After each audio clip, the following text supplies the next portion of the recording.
തിരുവനന്തപുരം വിതുര ചുറ്റിപ്പാറ ശ്രീ ആയിരവല്ലി തമ്പുരാൻ ക്ഷേത്രത്തിൽ കുംഭത്തിരുവാതിരയുടെ ഭാഗമായി ഗോത്രാചാര ഉത്സവവും സമൂഹ പൊങ്കാലയും നടന്നു. നൂറുകണക്കിന് ഭക്തർ ഇത്തവണ ഉത്സവാഘോഷത്തിൽ പങ്കാളികളായി.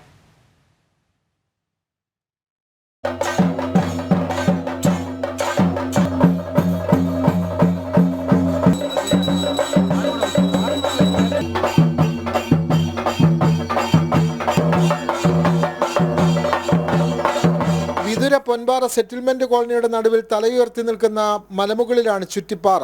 1000 വർഷങ്ങൾക്ക് മുമ്പ് ആദിദേവനായ ആയിരവല്ലി തമ്പുരാൻ പാർവതി തമ്പുരാട്ടിയെയും കൂട്ടിക്കൊണ്ടു പോകുന്ന പവിത്ര സ്ഥാനമാണ് ചുറ്റിപ്പാറ എന്നാണ് വിശ്വാസം. ഇവിടെ ശ്രീരാമദാസനായ ഹനുമാൻ സ്വാമി, ഉഗ്രമൂർത്തിയായ യോഗേശ്വരൻ, മൂലമൂർത്തികളായ ഗണപതി, നാഗർ, കുട്ടിശാസ്താവ്, നിധിഭൂതം, മലദേവനായ മല്ലൻ, കരിങ്കാളി, മറുത, മൂർത്തി, കടുവമൂർത്തി, ബ്രഹ്മരക്ഷസ്, അഗസ്ത്യർ, മല്ലൻ തമ്പുരാൻ, കാണിയപ്പൂപ്പൻ തുടങ്ങിയ ദേവതകളെയാണ് ഇവിടെ ആരാധിച്ചു വരുന്നത്.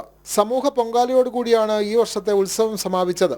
സമുദ്രനിരപ്പിൽ നിന്നും 348 മീറ്റർ ഉയരത്തിൽ സ്ഥിതി ചെയ്യുന്ന നിത്യഹരിതവും പ്രകൃതി രമണീയവുമായ ഇവിടെ പുരാതന കാലം മുതൽക്കേ ഗോത്രാചാരപ്രകാരമുള്ള പൂജയും വെച്ചാരാധനാ ചടങ്ങുകളുമാണ് നടന്നു വരുന്നത്. ഈ ചടങ്ങുകളിൽ ആബാലവൃദ്ധം ജനങ്ങളും വിശ്വാസപൂർവ്വം പങ്കെടുക്കുന്നുമുണ്ട്. ജനം, തിരുവനന്തപുരം.